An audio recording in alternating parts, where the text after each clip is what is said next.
ouvintes, boa noite. É com muito prazer que nós damos início a mais uma caravana digital da Anhiggs. Nós solicitamos que todos os áudios e câmeras permaneçam desligadas e que todas as dúvidas e contribuições sejam encaminhadas através do nosso chat. Nós informamos que esse evento está sendo gravado e que vai ficar disponível gratuitamente no canal da Anhiggs no YouTube. Os certificados poderão ser baixados no site da Simpla até a sexta-feira dessa semana. No ano de 2021, em que a Anhiggs comemora 70 anos, o nosso tradicional projeto de descentralização de atividades científicas, a caravana Anhiggs, está sendo realizado totalmente de forma digital. Com esse novo formato, as seccionais e as sociedades de especialidade atuam cada vez mais de forma mais integrada, atendendo às necessidades de cada região e com uma maior área de abrangência. Nesse mês, o tema vai ser vacinação dos profissionais da saúde no Rio Grande do Sul, experiências e indicadores. E esse tema vai ser abordado pelos nossos convidados, doutora Cristine Castro, doutora Cíntia Molina, doutor Fábio Dantas Filho e doutora Juarez Cunha. A mediação vai ficar nas mãos do doutor Jorge Canterge. Nessa edição, a Caravana Digital conta com a promoção da Secção Regional de Erechim e da Associação Médica do Planalto, que fica localizada em Passo Fundo.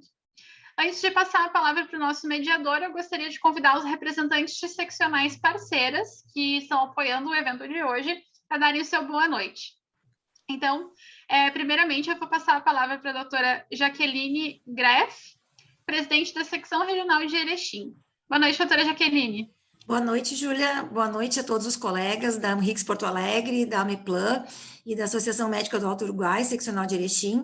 É um prazer estar aqui recebendo a caravana para que a gente possa estar discutindo um assunto tão importante, de relevância, nesse momento de pandemia.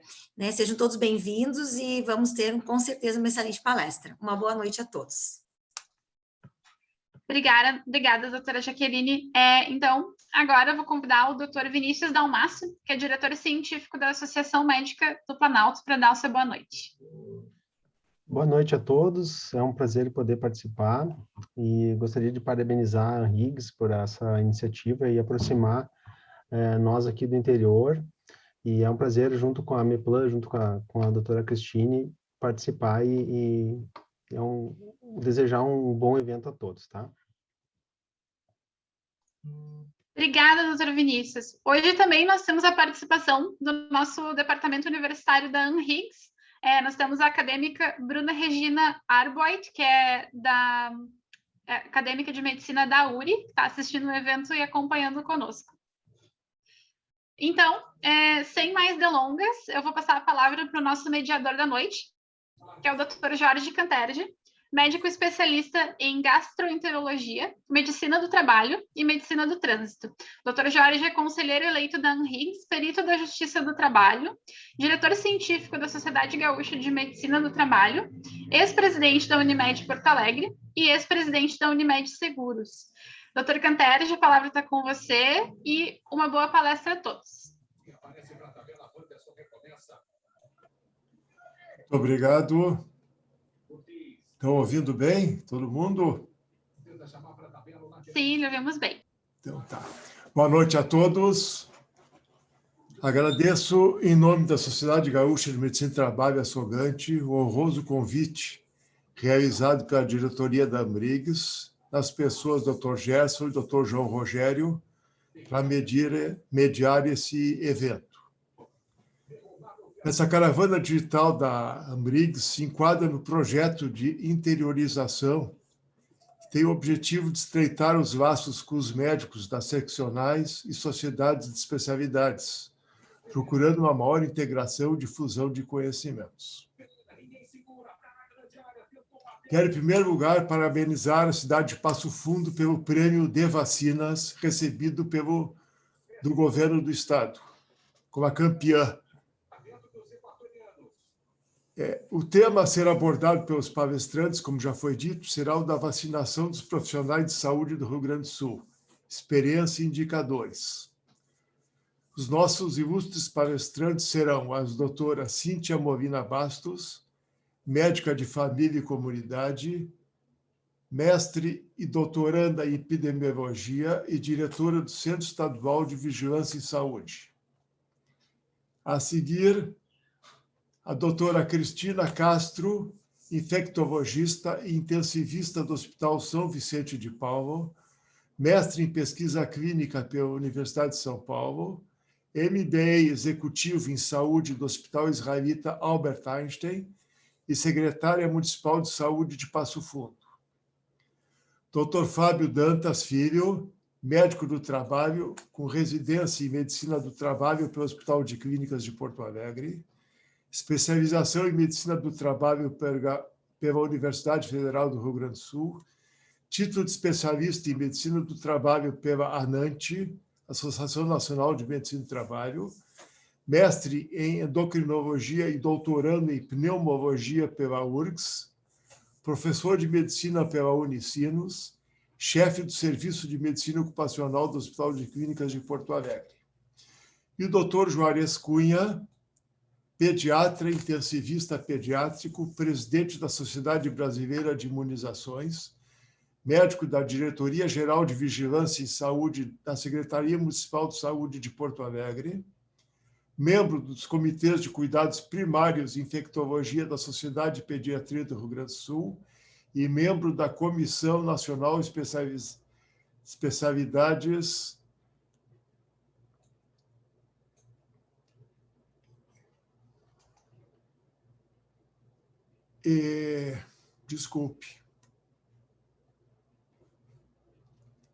membro dos comitês de cuidados primários de infectologia da Sociedade de Pediatria do Rio Grande do Sul e membro da Comissão Nacional Especializada em Vacinas FEBRASGO. Cada palestrante vai ter 15 minutos para a sua apresentação, para dar tempo depois, no final, para perguntas e questionamentos. As perguntas deverão ser feitas por escrito e depois nós vamos repassar aos palestrantes. Por favor, a primeira palestrante, como o tempo é muito curto, doutora Cíntia, com a palavra. Muito obrigado.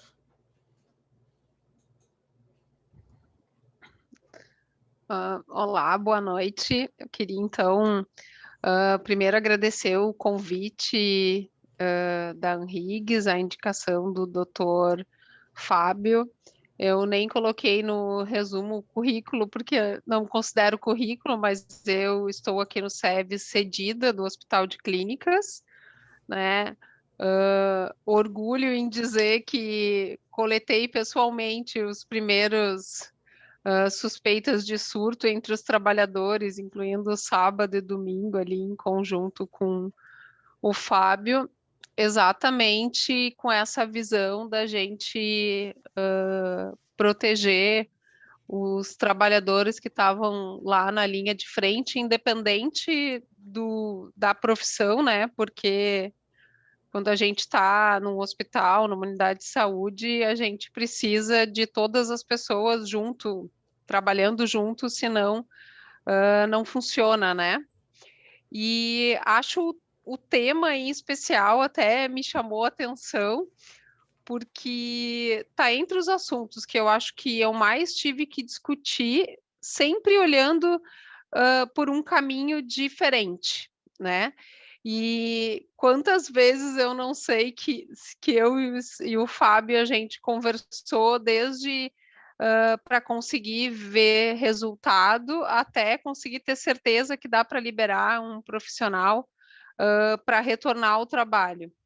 Mas de todas as discussões, e que é uma discussão muito mais ampla do que simplesmente uma questão biomédica, que é o critério de priorização da vacina. E talvez o momento que de todos eu mais me dei conta de que isso era uma situação polêmica foi quando um jornalista me perguntou assim: tá, então quer dizer que tu vai vacinar um jovem antes de vacinar um idoso, e o idoso pode morrer por causa disso. É isso que quer dizer?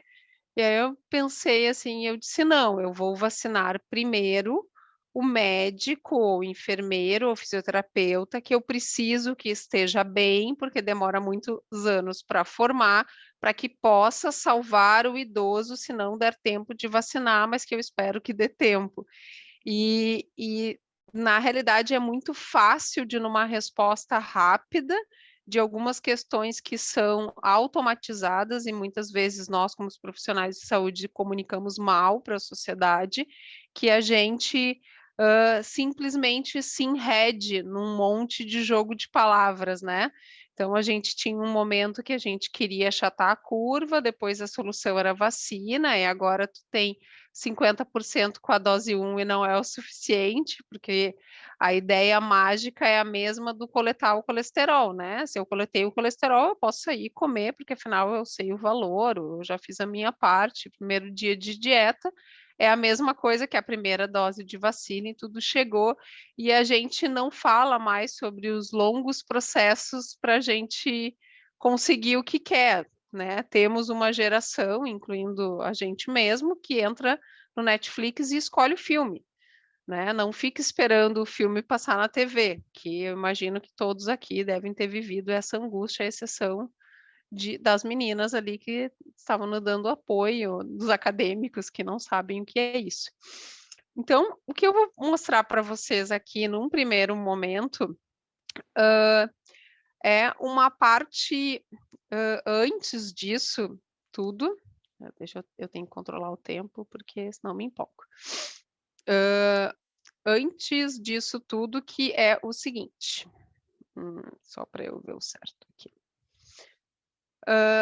Como é que foi a chegada da vacinação aqui no Rio Grande do Sul? Vocês estão vendo?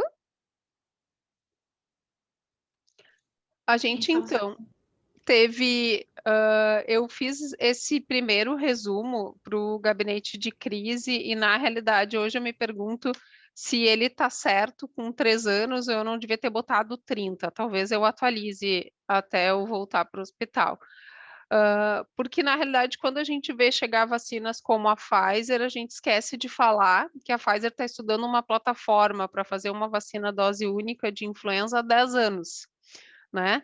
E aí parece que eles fizeram assim, fizeram uma vacina, o que não é verdade, né?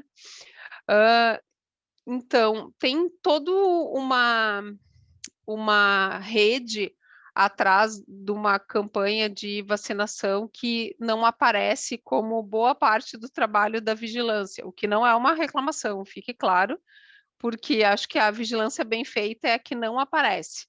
Então, a gente tem toda a questão de distribuição, laboratório de triagem, de envio de amostras de articulação com o município, porque acaba que mesmo com as coordenadorias, muitas vezes as coisas ficam em Porto Alegre, pensando no só por ser a capital, né? Não por importância, mas por uma questão de logística, né?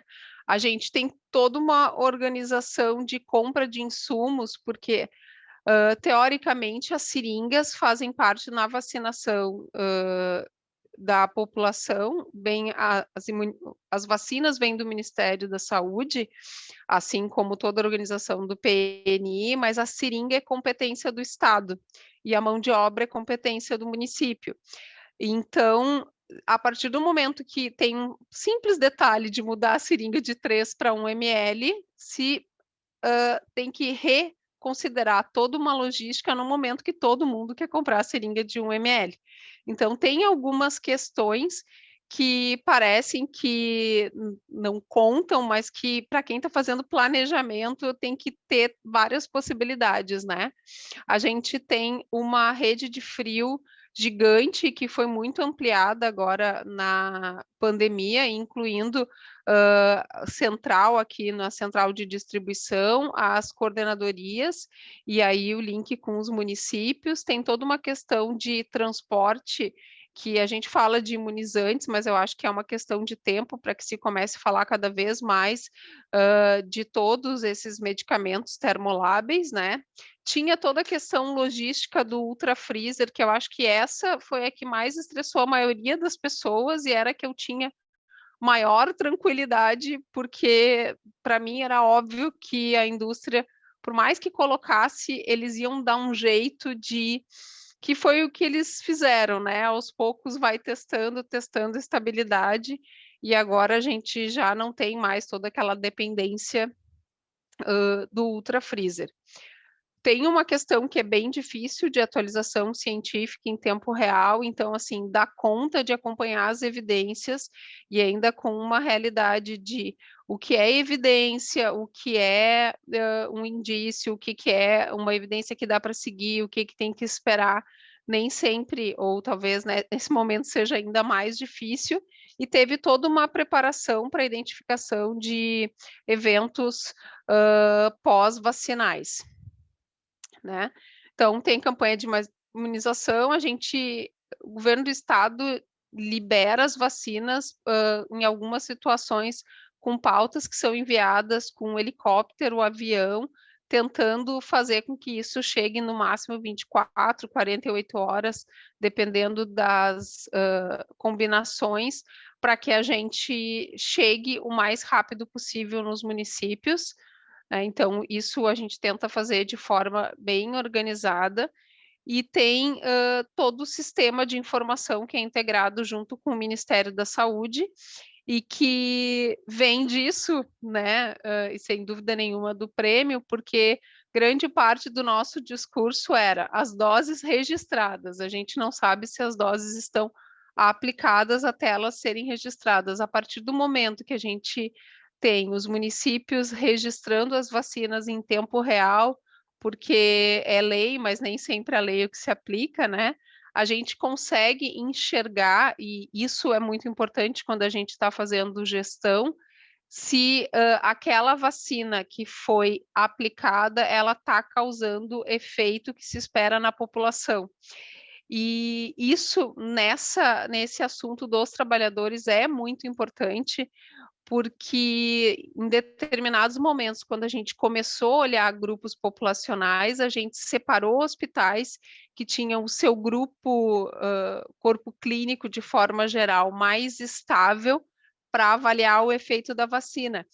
E eu não sei se vocês lembram, mas imagino que sim, né? A gente teve a chegada da vacina num momento que a gente teve uma piora de casos, e isso foi algo muito complexo, né? Porque a gente queria avaliar o absenteísmo, mais ou menos, afastamento, piora de caso, e aí tiveram hospitais fazendo grandes contratações, então não dava para a gente avaliar, porque os dados que a gente recebe de hospitais, eles vêm dados fechados, não são dados abertos, né? Então, vêm os totais, mas em alguns hospitais, assim, mais estáveis, a gente conseguiu ver um resultado, assim, de uma diminuição, pelo menos, de casos graves e de mortalidade, e isso é bem interessante.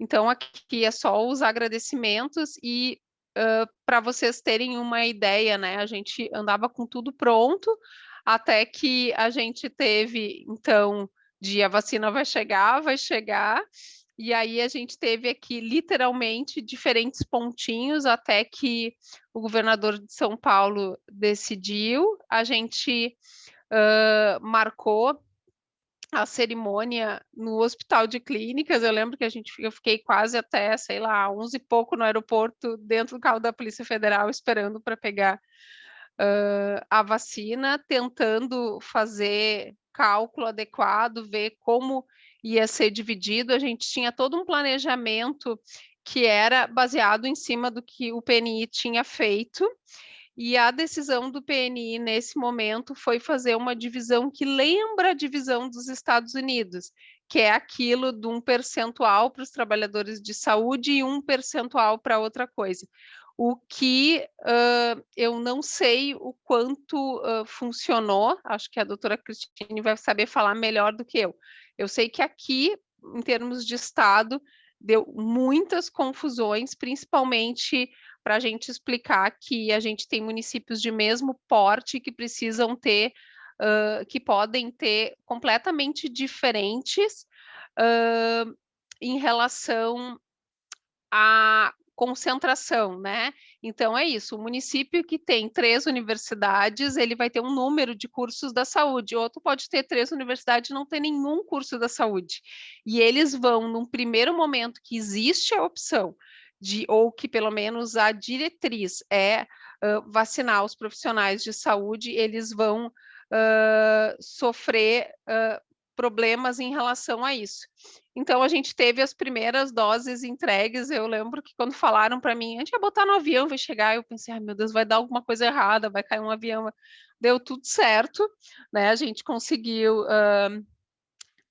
entregar, e aí veio talvez o maior desafio.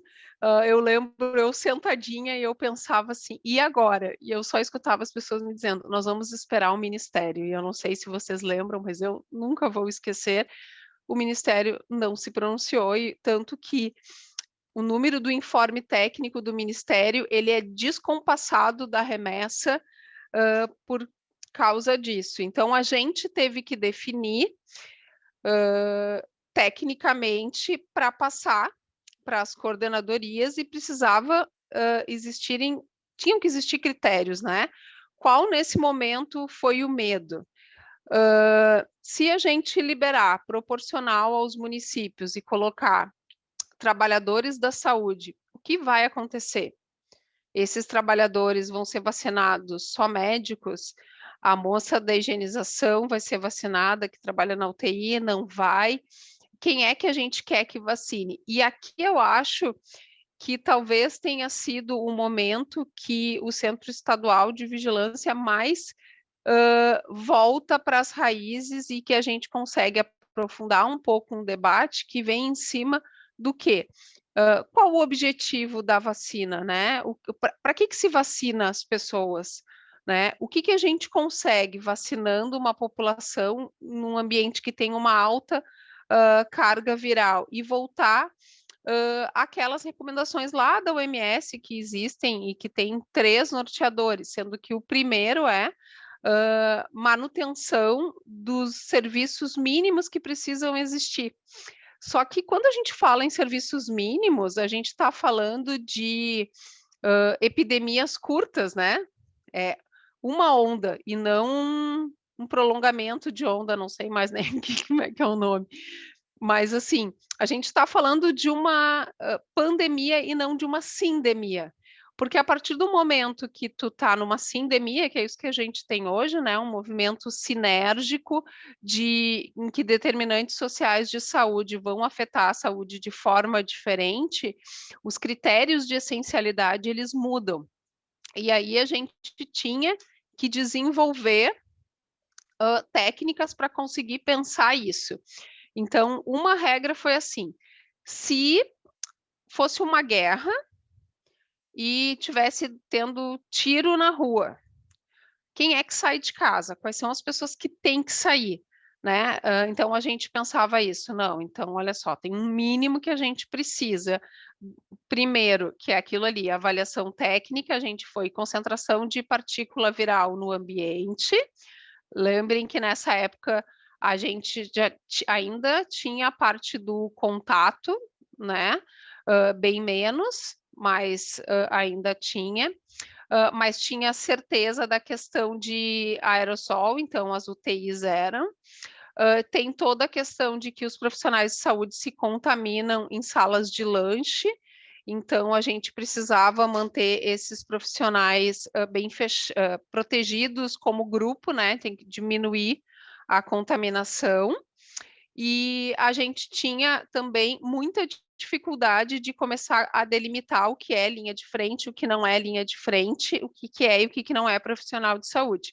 Então, a gente começou tentando garantir o que se considerava a maior exposição à carga viral, que eram UTIs como parte fechada, e aí o fechado é fechado, né? Inclui acadêmico, todos, e pessoas depois que fazem procedimentos que aumentam o risco de aerosol, lembrando que a gente teve, né, surto em UTI e N coisas que se pode saber de contaminação intra-hospitalar, e aí isso foi evoluindo para locais que tinham mais ou menos concentração de vírus, pensando no tipo de atendimento, para que a gente tentasse garantir, e qual era o objetivo aqui? Que as pessoas mais expostas ao vírus tivessem protegidas.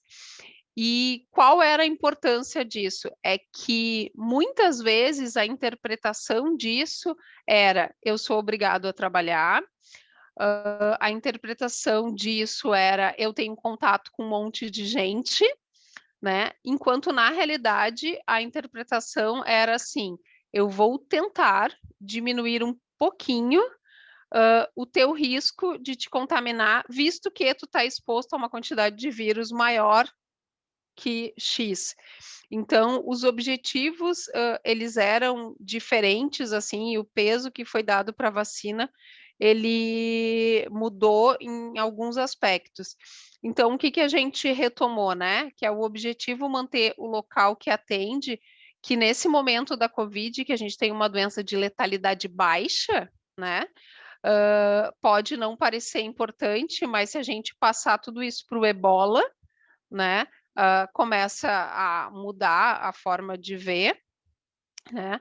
Tentar manter o mínimo que precisa ser mantido, que seriam o básico, essencial para sobrevivência. Então, seria a próxima regra, digamos, né? Então, a gente faz isso, faz os profissionais de saúde o essencial para a sobrevivência, que normalmente entra junto, e aí a gente tenta vacinar os mais vulneráveis, é o que está escrito na Organização Mundial de Saúde, que é tentar proteger as pessoas que têm maior risco de vida.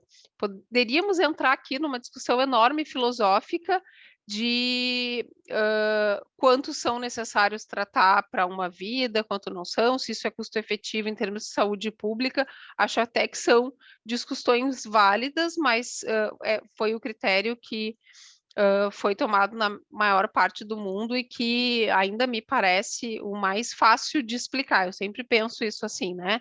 Se eu tiver que justificar isso, o que que é mais fácil de justificar?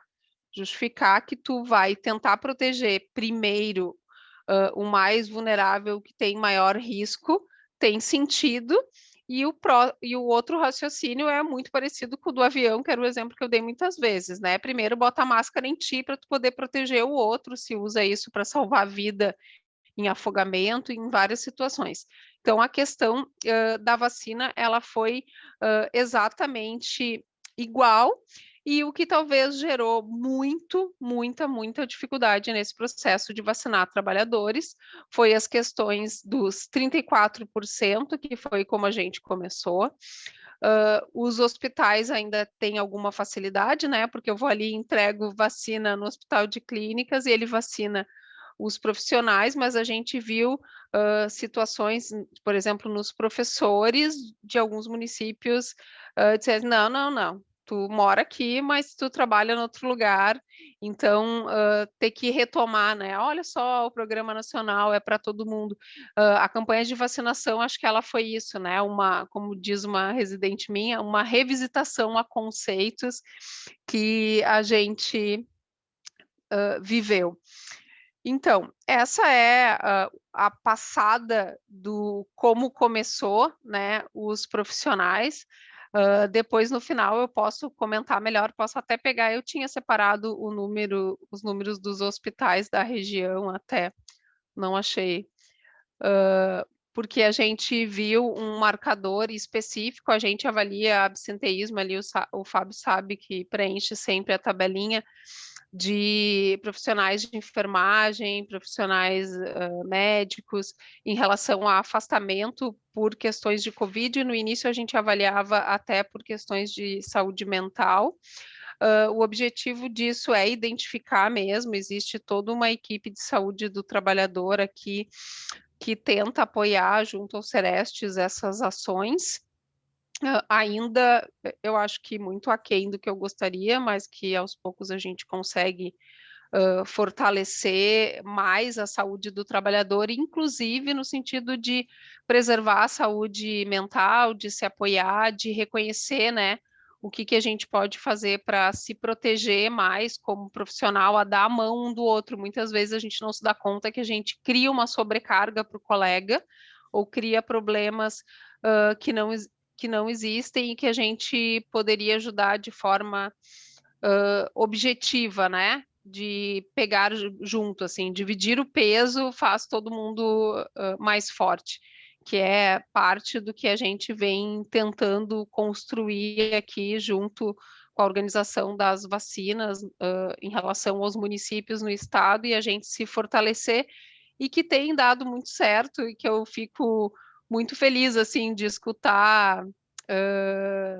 exemplos de sucesso, como a doutora Cristine falou, que a gente vê que é a visão do todo, né? A secretária Rita fala assim, dá um passo para trás e enxerga a floresta, não enxerga só a árvore. Eu acho que é muito isso, é a gente conseguir, tanto como profissional médico, quanto profissional da saúde, como cidadão, dar o passo para trás e enxergar o todo. Então, a campanha de vacinação dos trabalhadores, ela é a pontinha da árvore, mas que se a gente tem todo mundo que recebe a vacina lá, com clareza do porquê que está recebendo a vacina, do porquê que está tendo prioridade, do porquê essa regra, talvez a gente consiga cada vez mais enxergar a floresta inteira e que fluam mais as questões, como, por exemplo, o médico veterinário que está na pet shop vai ser vacinado ou não vai ser vacinado? O quiropraxista é ou não é profissional de saúde? Que foram questões que chegaram até o Ministério da Saúde, porque as respostas não eram claras para o vacinador na ponta. E isso tem que levar a gente, pelo menos como sociedade, à reflexão. Então, espero ter contribuído. Tá? Obrigada. Muito obrigado, doutora Cíntia. Excelente palestra. Vamos passar a palavra para a doutora Cristine. Doutora Cristine, está ouvindo? Sim, doutor Jorge. Então, por favor. Boa noite a todos, então. É um prazer estar aqui hoje. Hoje é um dia bastante feliz para Passo Fundo, porque fomos aí premiados com Ter Vacina, como primeiro lugar nas cidades com mais de 100 mil habitantes. E como a Cíntia comentou, nós estamos todo dia aprendendo, tentando melhorar, enxergar além da árvore, né? Além do pico da árvore, mas tentar enxergar a floresta. Eu fui convidada para falar um pouquinho dos indicadores e da situação de Passo Fundo, né? E eu queria fazer algumas considerações. O nosso município possui 2 grandes hospitais. O Hospital São Vicente de Paulo, que com a equipe médica terceira e do corpo clínico e mais os funcionários, somam mais de 4 mil pessoas. É uma das maiores empresas de Passo Fundo é o Hospital São Vicente. E o Hospital de Clínicas também, somando quase 1.800 pessoas aí entre corpo clínico terceiro e atuante, né? Sendo que dos profissionais da saúde de Passo Fundo, eles geravam cerca de 50%. Os profissionais de saúde foram estimados pelo Ministério em 11.793 pessoas em Passo Fundo. E este foi o primeiro problema que nós enfrentamos, porque essa estimativa ela não se tornou real. Nós já estamos com aproximadamente 15 mil profissionais de saúde cadastrados e vacinados. Isso são 122,7% do que estava estimado. Por quê? Além dos profissionais que eles não tinham o CNES correto, né, registrado, nós também temos, como antes foi falado, 3 faculdades né, 3 universidades com vários cursos aí entre medicina, né, da área da saúde. Vários cursos de técnico de enfermagem que estavam formando e precisariam se formar rapidamente para suprir esta necessidade de profissionais também que nos encontrávamos no momento. Também o técnico em radiologia, que está dentro do hospital. E os estudantes, eles não foram inicialmente contabilizados como profissionais da saúde. Então, houve também essa pressão.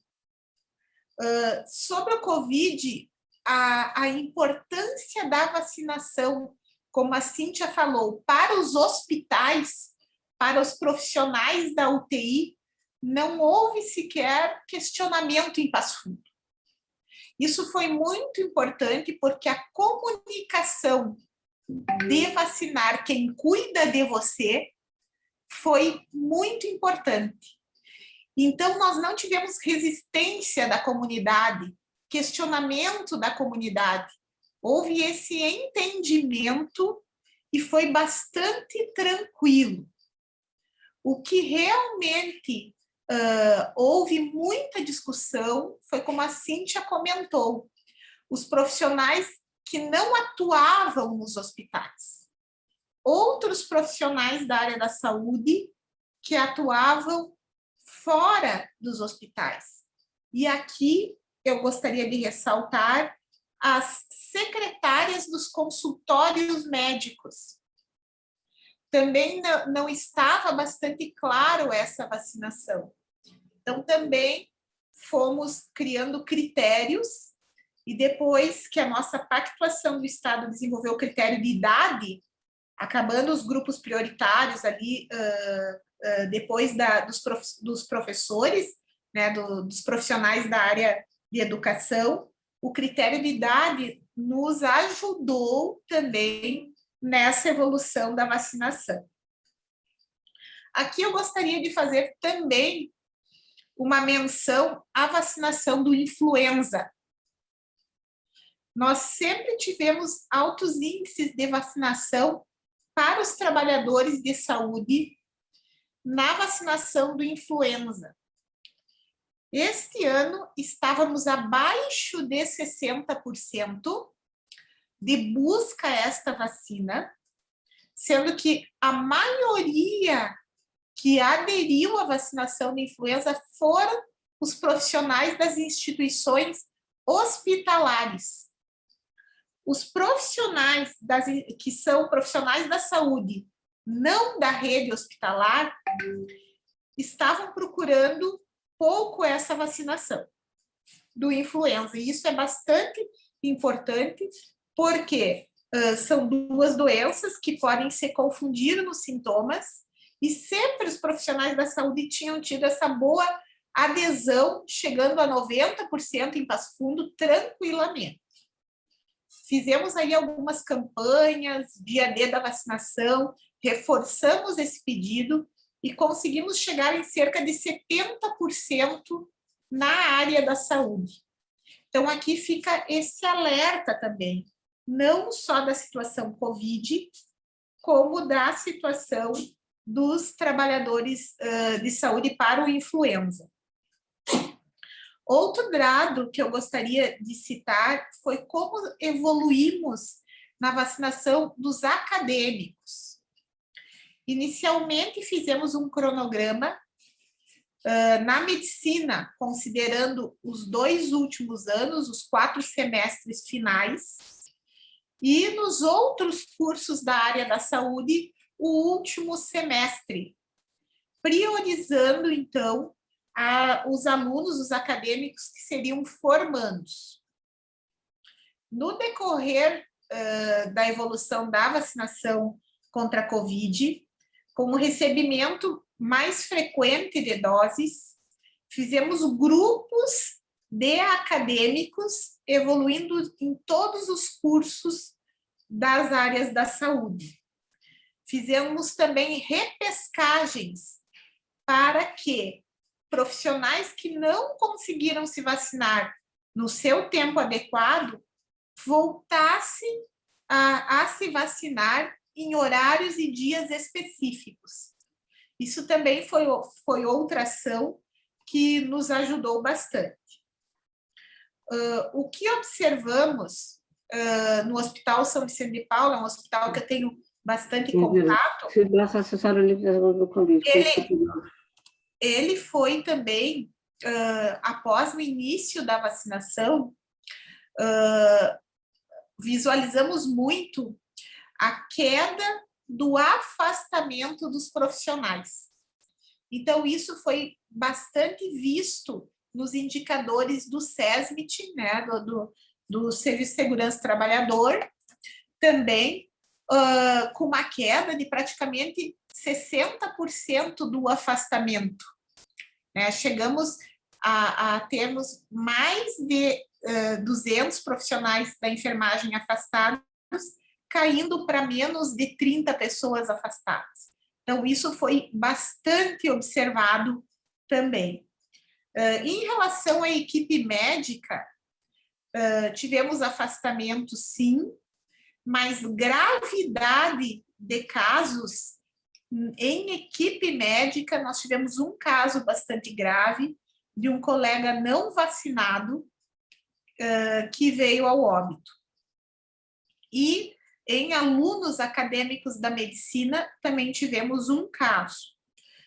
Outros profissionais da medicina, não observamos nenhum de Passo Fundo vacinados com quadros graves.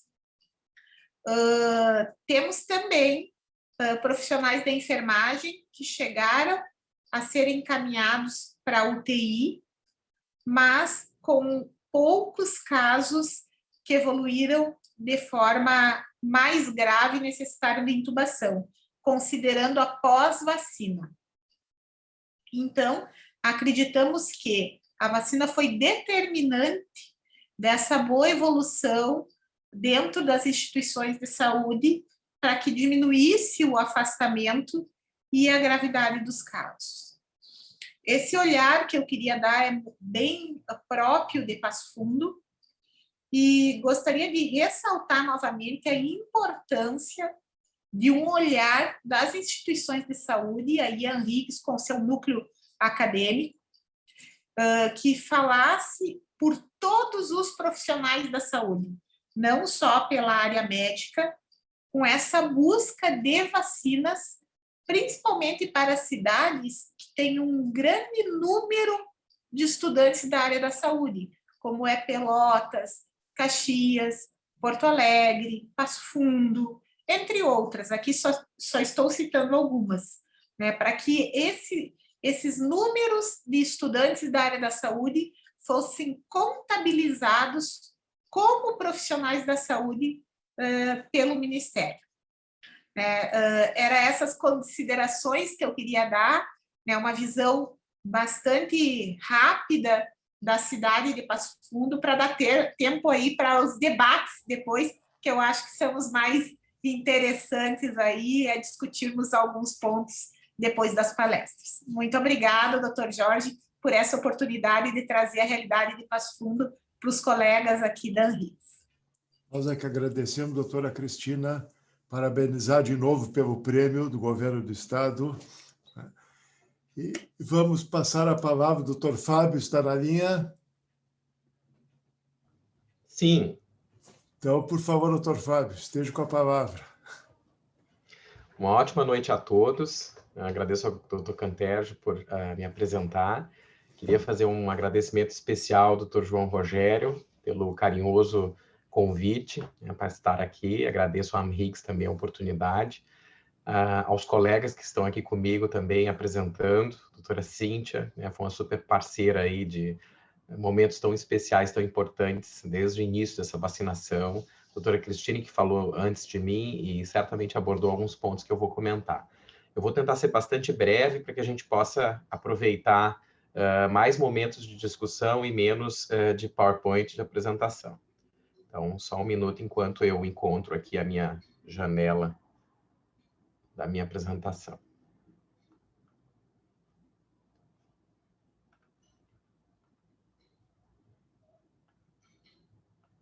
Acho que agora vocês devem estar conseguindo ver.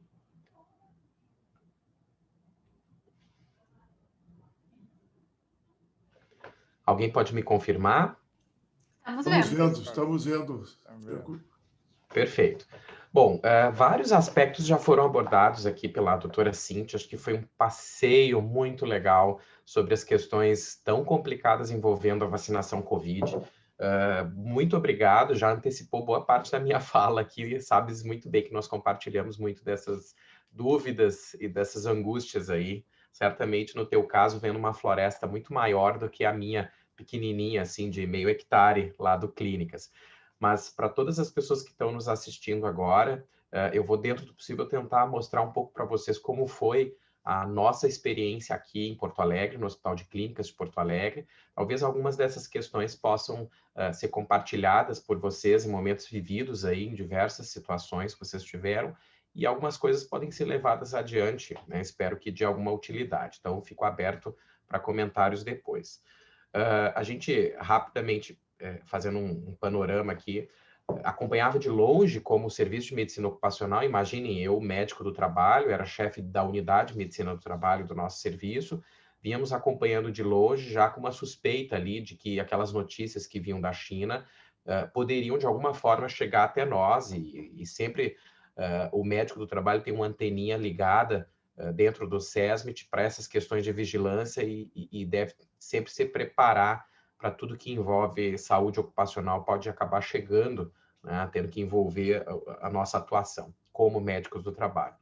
Então, o mundo acabou vendo essa pandemia se espalhar, isso chegou a Porto Alegre, e como foi citado pela doutora Cristine, né, em relação aos números que o SESMIT apresenta de profissionais afastados, o SESMIT acabou sendo colocado no centro dessas questões envolvendo os trabalhadores, especialmente da linha de frente, já que locais como o Hospital de Clínicas de Porto Alegre, quem faz o monitoramento, a identificação, o acompanhamento, as definições de retorno ao trabalho, de afastamento, de restrição, geralmente tem o SESMIT envolvido junto aí muito forte com as comissões internas de infecção hospitalar, né, as CCIHs. Então, nós andávamos lado a lado junto com a nossa CCIH, fizemos parte do grupo de trabalho do Hospital de Clínicas de Porto Alegre, que definia as questões relacionadas à Covid-19. Então, para contextualizar vocês, trazendo um pouco mais, um ano depois, em janeiro de 2021, ali bem perto de quando a vacinação começou, isso aqui foi parte de uma apresentação que eu fiz para a diretoria na época, o mundo estava enfrentando esse pico aqui da pandemia no início de janeiro, como a doutora Cíntia já colocou, já eram contabilizados 99 milhões de casos, né, embora tivessem 54 milhões de recuperados, mas já com 2 milhões 131 mil mortos por Covid-19. Num único dia, esse dia da apresentação, 23 de janeiro, haviam morrido 15.846 pessoas, né? Então, eram números muito assustadores. Então, o mundo todo estava correndo para que essas vacinas que estavam sendo já discutidas meses atrás, né, talvez mais de um ano atrás, pudessem ser consideradas vacinas aprovadas para a utilização. Muitas delas estavam em fase 3, algumas em fase 2, a maioria em fase 2, algumas em fase 1. Então, para vocês terem uma ideia, nessa época tinha 64 vacinas em desenvolvimento clínico e 173 vacinas em desenvolvimento pré-clínico no mundo. Eu até fiquei surpreso quando eu busquei esse dado para apresentar para a diretoria na época e de diversas plataformas diferentes entre elas, né? Mas, pulando um pouco aqui em relação às vacinas que acabaram sendo aprovadas, elas estão aí no mainstream, não cabe a mim aqui comentar sobre todas elas, mas vou pular lá na frente para as vacinas que a gente acabou utilizando na nossa vacinação no hospital. Então, nesse momento, em janeiro de 2021, mais de 65 milhões de vacinas já tinham sido aplicadas. Então, o mundo todo estava correndo para vacinar a sua população. Em números absolutos, os Estados Unidos estavam com 22 milhões de vacinados, mas Israel seguia aí no percentual da população como o país que mais vacinava, né? Naquela época, só 56 países estavam vacinando, hoje esse número praticamente triplicou. Então, no dia 17 de janeiro foi o grande marco, né, como a doutora Cíntia já comentou, a aprovação do uso emergencial de duas vacinas, duas plataformas virais distintas, a Oxford AstraZeneca, junto com a Fiocruz aqui no Brasil, que é uma vacina de plataforma de vírus vivo atenuado, é um adenovírus, que expressa, então, a produção da proteína S do coronavírus, e a Coronavac, que é uma vacina com uma plataforma bem mais tradicional, numa parceria da Sinovac chinesa com o nosso Instituto Butantan, que é uma vacina que utiliza o próprio vírus do Covid inativado.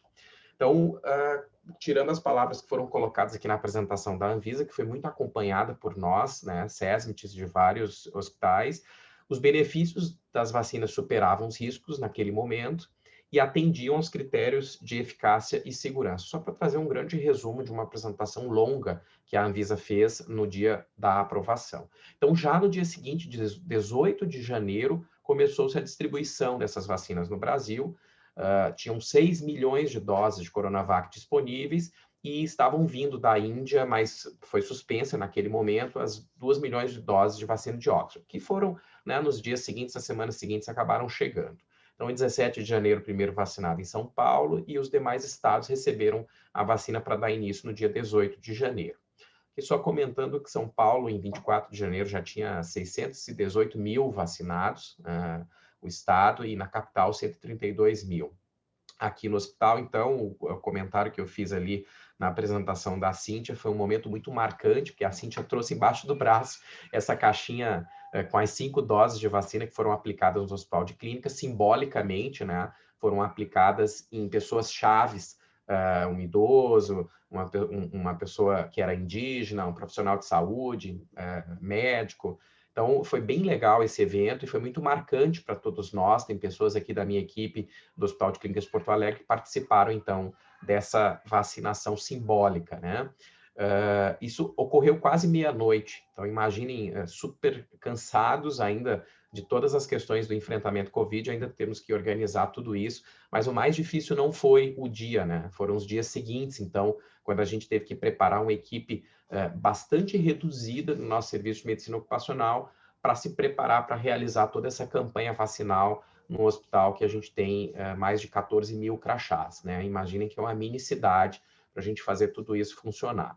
Então, naquele momento, a grande questão é que a gente tinha vacinas limitadas e insuficientes, né? Como a Cíntia colocou, a gente realmente tinha que definir, e junto com o apoio do SESMIT, do Programa Nacional dos SEVES, perdão, e do Programa Nacional de Imunização, os critérios para definir as prioridades de vacinação. Então, a intenção era primordialmente preservar a força de trabalho, né? Eu não vou entrar nessas questões que a Cíntia já muito bem tangenciou, e também definido por critérios de exposição. A nossa ideia naquele momento era selecionar realmente as pessoas que estavam em linha de frente e que precisavam ser as primeiras a serem vacinadas, né? Então, tivemos que definir qual força de trabalho do nosso serviço iríamos utilizar, como que nós faríamos esse treinamento, cadastrando as pessoas que seriam os vacinadores, os locais de aplicação, porque estávamos ali manejando o SMO, Serviço de Medicina Ocupacional, Clínico Ocupacional,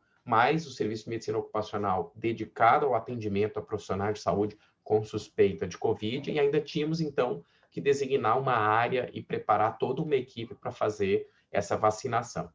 Isso realmente foi uma logística muito complicada, muito difícil de ser feita naquele momento.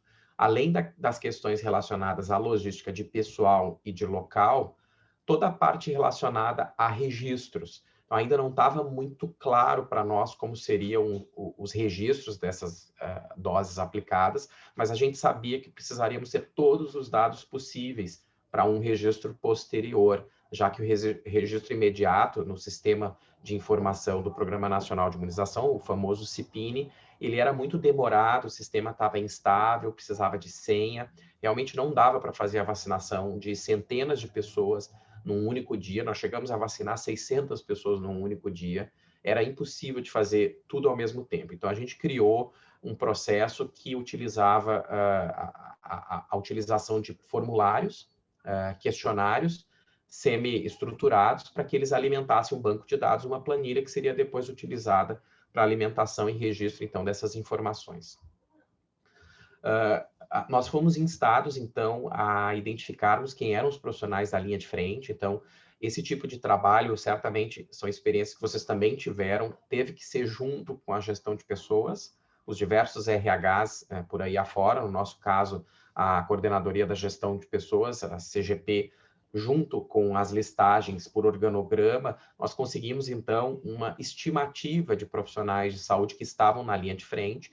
Esses números nunca são fechados, né? São dificuldades que a Cíntia colocou muito bem. A gente identificar situações ali que envolviam estudantes, eles não aparecem nesses organogramas, por exemplo, estagiários, mas estagiários que eram fundamentais, por exemplo, na linha de frente, residentes. Então, foi muito difícil conseguir obter esse número para solicitar o primeiro quantitativo de doses a serem aplicadas aos profissionais da linha de frente.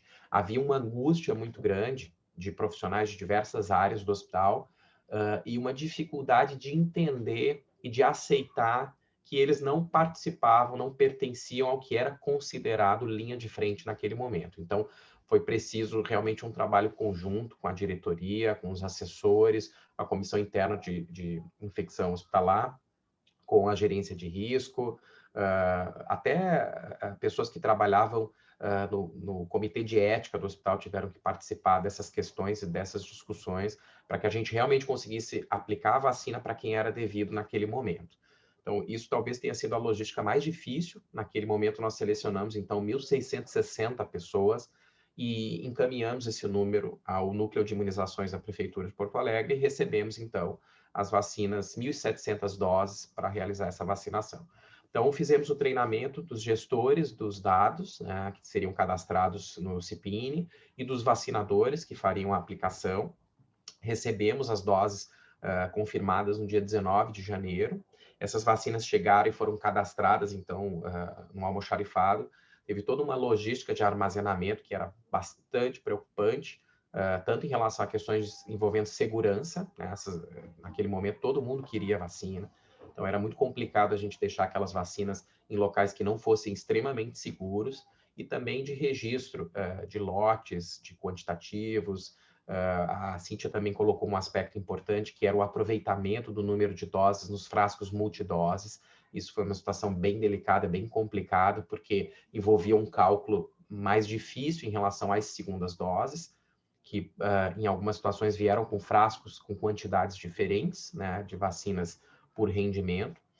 Então, nós tivemos naquele momento que suspender todos os atendimentos clínico-ocupacionais, com autorização da direção e com alguns dispositivos legais que nos permitiam fazer isso. Nós deixamos de fazer os exames admissionais, periódicos, demissionais, treinamos, então, a nossa equipe para realizar esses atendimentos e dedicamos, naquela época, o que o serviço dispunha de 8 salas para a realização de uma pequena entrevista para identificar situações que impedissem a vacinação naquele momento ou que gerassem atenção para a vacinação naquele momento, e 3 salas exclusivas de vacinação que drenariam, então, pessoas dessas 8 salas de atendimento. Então, nós começamos a vacinação às 19 horas da noite, naquele dia, e fomos até às 21 horas, e enfrentamos todas as dificuldades que vocês podem imaginar no início de vacinação, para que no dia seguinte a gente pudesse, então, analisar esses pontos, reunir a equipe e corrigir todas essas dificuldades e essas falhas. Então, só para colocar alguns pontos aqui de comunicação importantes, como locais, horários de aplicação.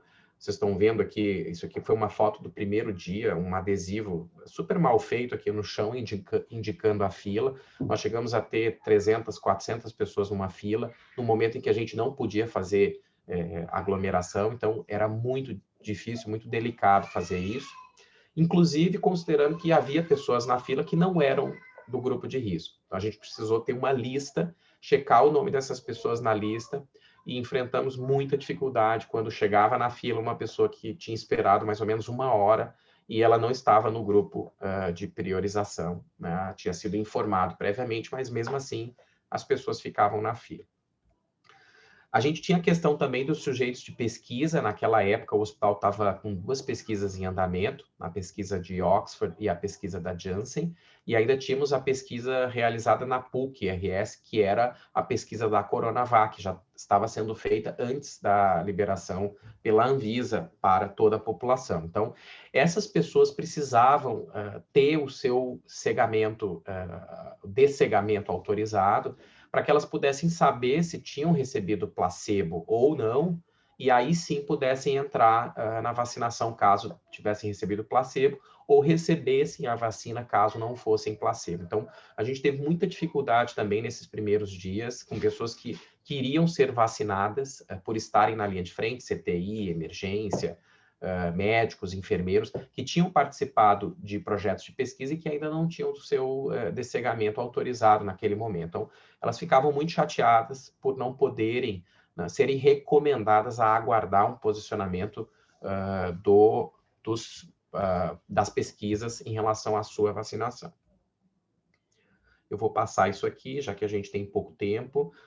Num primeiro momento, a gente fez um questionário que coletava todas as informações que depois seriam utilizadas no CIPINE, CPF, cartão SUS, RG, data de nascimento, idade, condições como gestação, lactação. Naquele primeiro momento, isso gerava algumas situações de dúvida ou de atenção. Só que a gente viu que em dias em que a gente precisava fazer, por exemplo, 600 doses de vacina, isso aqui estava gerando um grande funil, a gente precisou otimizar esse processo.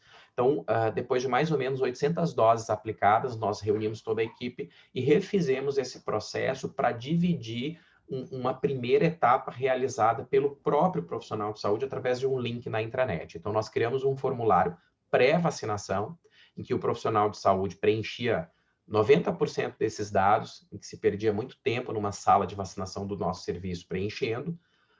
Reduzimos o número de salas para otimizar esse processo, aumentamos o número de salas de exclusiva vacinação. Então, o profissional de saúde já chegava estando numa lista de priorização, que era checada pelo nosso administrativo, com o formulário pré-preenchido. Uma vez que esses dois critérios estavam atingidos, ele passava para uma sala em que era feita uma entrevista muito curta, com apenas 3 perguntas, confirmando o cartão ponto, o nome, se era gestante, lactante, ou tinha alguma condição, alguma comorbidade, alguma situação que pudesse chamar a atenção ou impedir a vacinação naquele momento.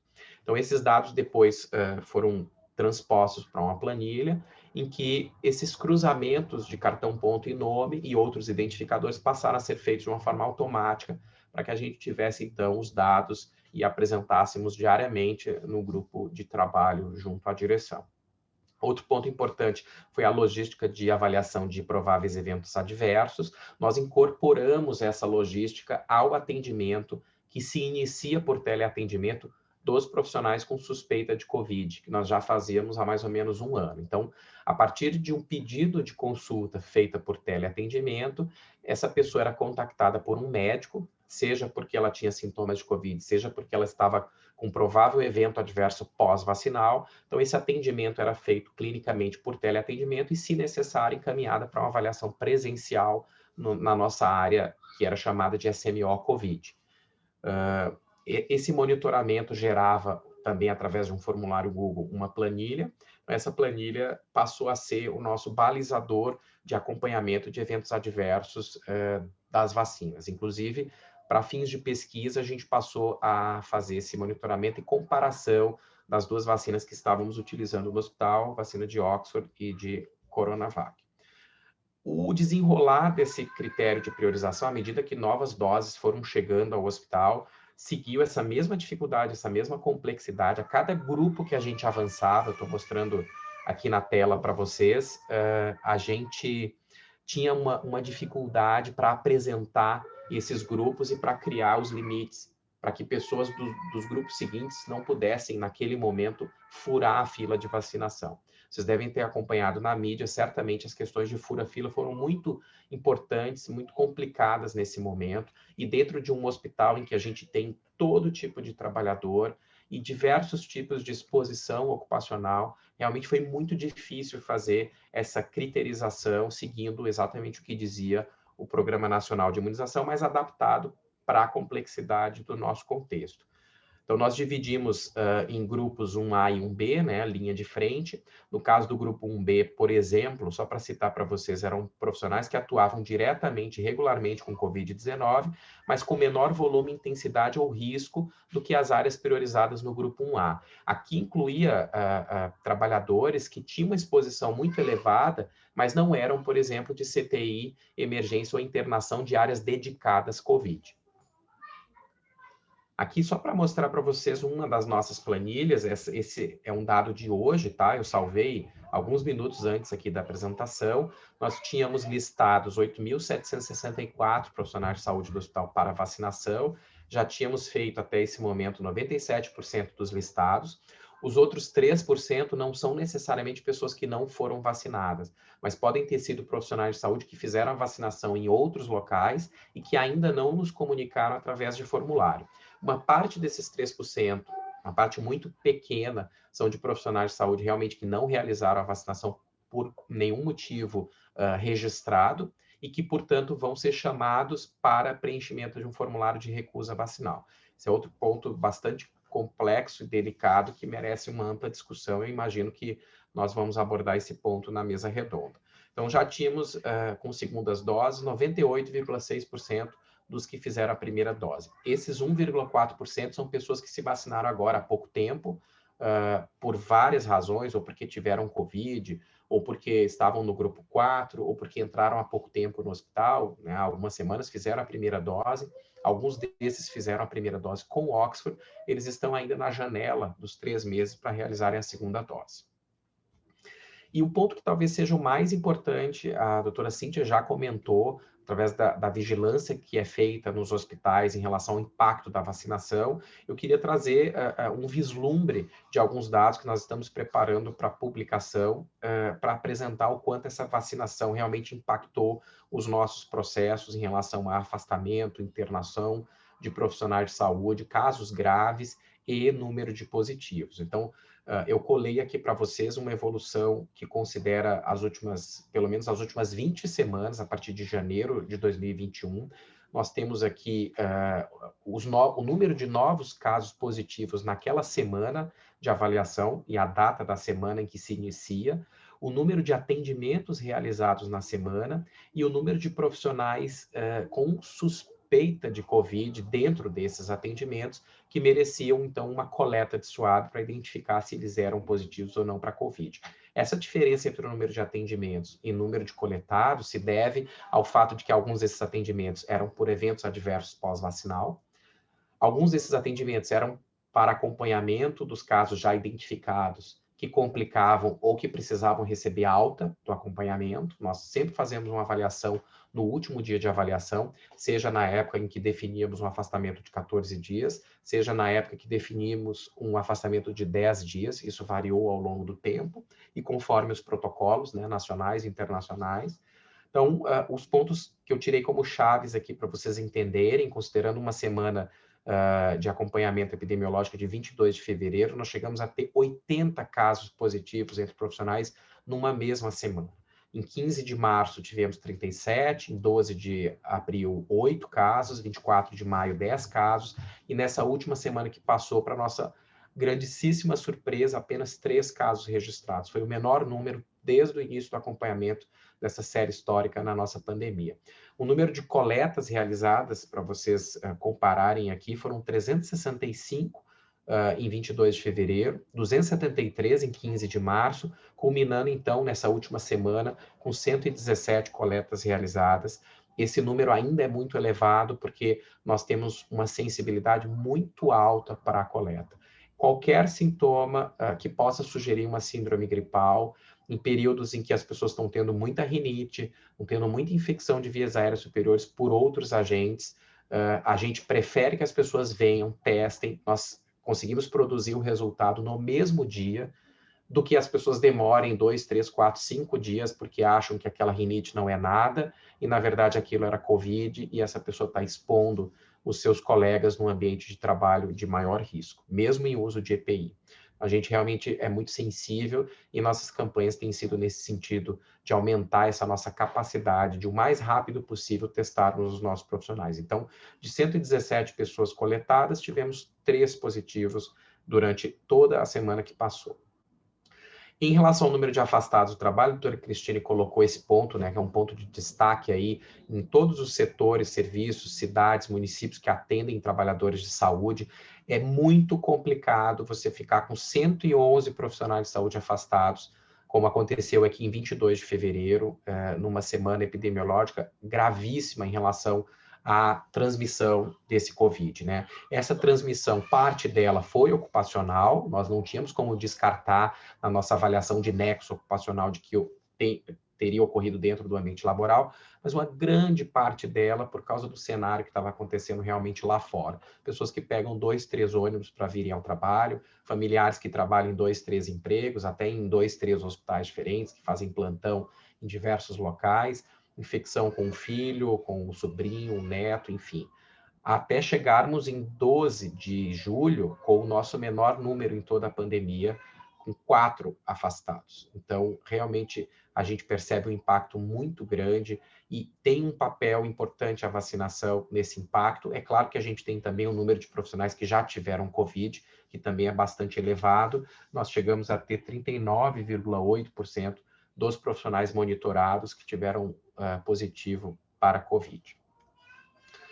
Isso aqui é só para mostrar para vocês, assim, parte do desafio que segue, que continua. A doutora Cíntia também colocou muito bem aí o fato de que os hospitais precisam transmitir esses dados para sistemas de controle municipais e estaduais. Isso aqui foi a mensagem que eu recebi hoje às 19 da noite da minha equipe de enfermagem ocupacional, mandando aqui todo o balanço da quantidade de vacinas Coronavac que temos para primeiras doses, segundas doses de Oxford, e o registro que foi feito através do formulário Google aqui para a Secretaria Municipal de Saúde. Quantas vacinas no freezer, quantas doses disponíveis, quantas doses ainda temos para continuar a vacinação. E aqui do lado direito, uma planilha que nós criamos junto com os nossos experts em TI, para ficar cruzando os dados de digitação de cartão ponto, nome, que eu propositalmente omiti aqui, para a gente identificar os erros de digitação de cartão ponto que acabavam implicando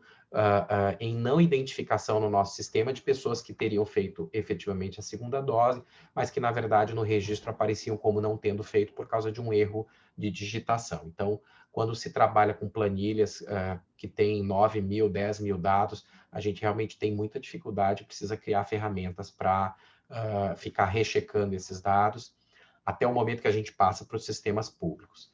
A gente tem vários desafios aí, falando em sistema público, todos os registros vacinais são feitos no sistema de informação do PNI, é esse sistema que alimenta vários dos dados do governo, mas esse sistema também alimenta um outro sistema que é o que o cidadão, nós, quando precisarmos de um certificado de vacinação, vamos puxar através desse sistema chamado Conect SUS Cidadão. Esses sistemas, eles ainda têm alguma dificuldade de comunicação.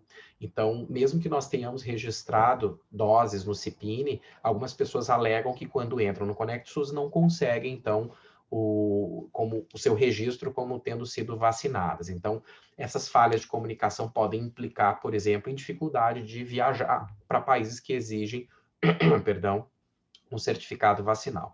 E a questão das variantes, que tem permeado aí a fantasia de muitas pessoas, né? Toda hora na mídia surge dúvidas sobre qual vacina mais efetiva, qual vacina menos efetiva, palavras que estão na moda nesses últimos dias, os sommeliers de vacina, a questão da variante Delta, será que pega, será que não pega, pessoas que têm reinfecção. Eu queria ter trazido o dado aqui, mas é muito pouco tempo para falar, mas a gente vem acompanhando situações de reinfecção em profissionais de saúde. O dado positivo, inclusive profissionais de saúde vacinados, o dado positivo é que essas pessoas não estão apresentando doença grave, isso caiu absurdamente. Já faz muitas semanas que nós não temos um profissional de saúde do nosso hospital internado por ter se infectado por Covid-19, mas temos profissionais que estão apresentando infecção pela segunda vez. A gente só não consegue confirmar esse caso como sendo de uma reinfecção, porque isso precisa de análise genética, e a gente tem ainda uma falha muito grande nessa capacidade de fazer análise genética, resgatar amostras, por exemplo, de agosto, setembro de 2020, para comparar com amostras quase um ano depois da mesma pessoa apresentando confirmação por Covid-19. Então, isso aqui é só para lembrar um momento lá em 2020, março de 2020, quando a gente fez o treinamento dos nossos médicos do trabalho, no meio daquele horror, daquele imenso mar de dúvidas e de medo de se infectar, para que os nossos médicos do trabalho fizessem o atendimento e a coleta de suave, junto com os nossos médicos clínicos da equipe, para atendermos todos os profissionais de saúde com suspeita, que era um volume imenso e aumentou rapidamente naquele momento. Então, no meio de toda aquela dúvida, aquela angústia, a gente hoje tem vários pontos positivos aí que eu espero ter compartilhado com vocês. Muito obrigado.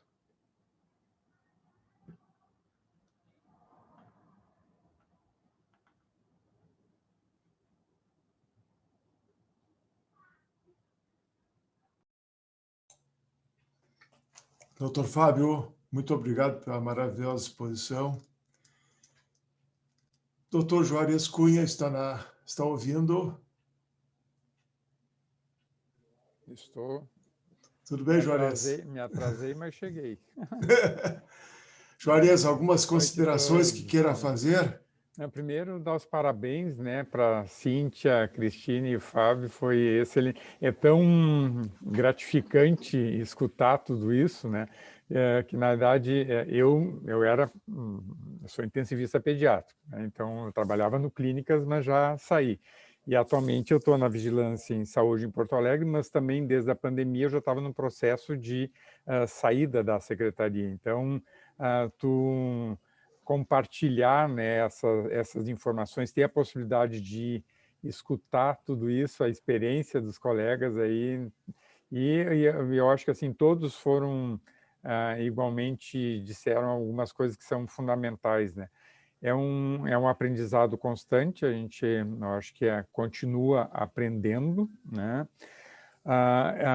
Mas, por outro lado, a gente, não sei também, eu quero ver a opinião deles, nos mostra muito a fragilidade, né? Eu acho que a gente já, por exemplo, a própria campanha de vacinação, ou mesmo, né, a pandemia, a gente já tinha lá a experiência da pandemia de gripe 2009, eu acho que com a pandemia de gripe a gente evoluiu muito, né? Com essa pandemia de Covid a gente vai evoluir mais ainda, mas a gente repete os erros, né? E é impressionante como a gente não está preparado, né? Eu estava ouvindo, né, as coisas assim, os números, o Ministério não tem... eu me lembro, também junto com o pessoal da Secretaria de Saúde do Estado, tu tem que ficar fazendo reuniões, e mesmo que o Fábio colocou, e a Cristine também, de definir prioridade dentro da prioridade. Então, tudo foi complexo, né? Tudo foi complexo. E, infelizmente, eu acho que o PNI, apesar de ser um programa que a gente sabe que é um programa de sucesso, eu acho que o PNI falhou muito na preparação, né? Tanto que, assim, o plano operacional do PNI, ele sai porque foi obrigado a sair. Então, a gente já sabia, né? Os outros países se preparando. Então, eu acho que a gente tem muita coisa de aprendizado aí que a gente tem que modificar, porque a gente sabe que isso pode acontecer de novo, ou mesmo, né, a própria pandemia atual, a gente ainda tem muito para passar ainda, né? Então, a gente ainda fica assustado com as notícias que vão aparecendo.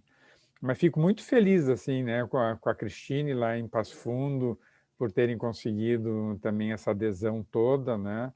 E a gente fica escutando também as notícias, e o Fábio comentou também isso agora, que a gente, em algum momento, a gente vai ter que, inclusive, definir, assim, obrigatoriedade, né? É obrigatório, quem está trabalhando no hospital vai ser obrigado a se vacinar, que é uma discussão que está tomando um corpo muito maior nos Estados Unidos e mesmo na Europa, em especial na França, que tem toda uma dificuldade, né? Desde 2009 eles têm várias dificuldades assim em aderir a campanhas, né?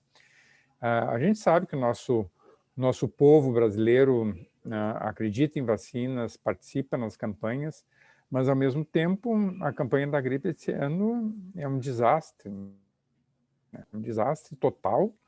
E daí aquela briga que a gente via de pessoas querendo furar a fila para fazer vacina Covid, que em determinados momentos até tivemos em outras campanhas da gripe, né? Esse ano a gente está pedindo, pelo amor de Deus, que os profissionais de saúde se vacinem, né? E é muito estranho, né, tudo isso. E eu acho que também a gente vai chegar num determinado momento, nós vamos ter que começar também a implorar para a população se vacinar, porque diferente do que a gente teve o ano passado, a campanha da gripe, que iniciou com profissionais de saúde e os idosos, em 2 semanas a gente conseguiu alcançar a meta, né? Nos outros grupos foi mais difícil. Esse ano nós conseguimos alcançar a meta em nenhum grupo, né? E isso vai começar a se refletir, no meu ponto de vista, a partir do momento que tivermos também retorno às aulas, às escolas, né? Porque todas as doenças de transmissão respiratória caíram com a restrição que a gente teve de movimentação e também com as medidas não farmacológicas, né, que se mostram, apesar de muita gente achar que não, né, são medidas que funcionam e funcionaram não só para a Covid, como funcionaram para várias outras. Então, tudo me assusta muito o que vai acontecer daqui para frente, né? Mas eu estou muito feliz de ter escutado, eu perdi o início, acho que uma parte da Cíntia, mas consegui ter visto a apresentação de vocês, acho que foram muito felizes também nas apresentações. Só para a gente começar a conversar aí, Fábio. Doutor Jorge, com licença, só pedir uma licencinha, que aproveitando o gancho do que a doutora Cristine falou da importância da vacinação dos acadêmicos de medicina, a gente tem hoje a Bruna Regina Arboit, que é acadêmica da URI, e ela faz parte do departamento universitário da Unhiggs. E, Bruna, se tu quiseres conversar com a gente, tá com a palavra. Boa noite, então. Boa noite, Bruna. Boa noite. Então, como a Júlia mencionou, eu sou estudante de medicina e também sou representante discente da URI, Erechim, no Departamento Universitário da Unhiggs. E eu gostaria de parabenizar pelas excelentes palestras, foram muito boas, acrescentaram muito. E nesse momento, em nome do Departamento Universitário, que é uma organização que integra os acadêmicos de medicina aqui no estado do Rio Grande do Sul, eu gostaria de agradecer por essa oportunidade de nos fazer presente nesse momento, assim, junto aos nossos futuros pares, que é um momento de crescimento científico e profissional. Certamente é muito gratificante e é muito importante esse espaço ofertado a nós, que somos acadêmicos de medicina, em eventos médicos tão importantes e tão relevantes como esse. Então, muito obrigada e uma ótima noite a todos. Obrigado, Bruna. Temos uma pergunta. Canterge, deixa eu só fazer um comentário, né? Porque eu acho que isso já foi externado anteriormente. Aí tu vê a fragilidade e a dificuldade que se teve desde o início para definir esses grupos, né? É impressionante o que se perdia de tempo, claro, tudo isso em decorrência de não ter vacina, porque se a gente tivesse vacina, com certeza não ia ter toda essa dificuldade. Mas essa dificuldade em definir grupos, assim, né? O que significava ser o trabalhador da saúde, né? Porque não era profissional da saúde, tinha que ser trabalhador da saúde, porque incluía uma gama de pessoas que eram fundamentais e que estariam ali, como os próprios estudantes, né? Vários estudantes da área da saúde, não só da medicina, estavam circulando nesses ambientes. E era uma dificuldade muito grande, né, do Ministério para colocar isso, e mesmo, eu acho que a Cíntia pode colocar, essas dificuldades eram enormes, né, para poder definir. Então, isso eu acho que são situações que a gente tem que ter uma melhor organização para o futuro, né, porque a gente tem que estar melhor preparado para esse tipo de discussão, né. Alguém quer comentar? Eu gostaria de... Vou fazer um comentário quase advogado do diabo contra mim mesmo, se é que é possível. Mas, assim, eu venho de uma formação ali do Clínicas, do Telesaúde, e entre as minhas atividades estavam sempre revisar os protocolos do Ministério da Saúde de evidência científica, assim. Então, rastreamento por mamografia versus fazer o teste genético. Então, a gente fazia isso. E aí, muitas vezes eu provoquei isso na vigilância, assim, como assim? A gente não vai ter opinião, vigilância em saúde, né? E eu tenho uma sensação de que existia e existe, isso não é ruim, mas é uma fortaleza que virou fragilidade. Em relação ao PNI, que tem isso, né? Não, mas calma, o PNI vai dizer. E eu me lembro que eu tinha um momento que eu falava, bom, mas e se o PNI não disser, né? Porque eu não estou vendo o PNI dizer. E isso, um lado, eu achei bom, porque eu acho que é fruto do que teve tantos anos, e aí acho que o Juarez sabe essa história aí de cor salteado na vida real, de um PNI muito forte, que eu não sei o que aconteceu internamente lá, mas que em algum momento foi um pouco do que aconteceu, né?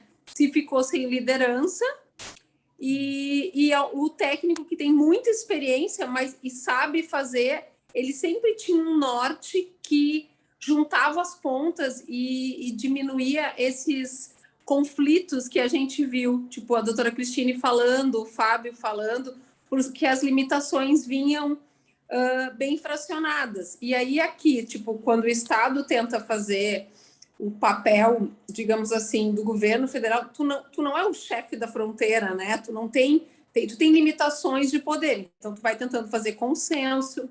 Acho que o governo do Estado teve uma ação boa, que foi tentar pactuar na CIB, né? As decisões nunca agradam 100%, mas pelo menos tu abre o espaço de escuta com os secretários de saúde e tenta fazer, que foi o que eu e a doutora Cristina estávamos fazendo hoje à tarde, vamos juntar o técnico e o político e encontrar o caminho do meio, mas essa sensação de que tinha que esperar o PNI, que em muitos momentos eu me lembro que eu ficava muito ansiosa, eu devo ter enlouquecido a Tani, que talvez tenha enlouquecido o Juarez, muito provavelmente eu só ouvi algumas ligações, que é aquela coisa assim, ó, e eu tive clareza disso, é buscar estabilidade além da evidência, até porque tudo também é muito frágil. E eu acho que nesse momento de fragilidade a gente se juntou um pouco, e agora o agente, comunidade médica, né?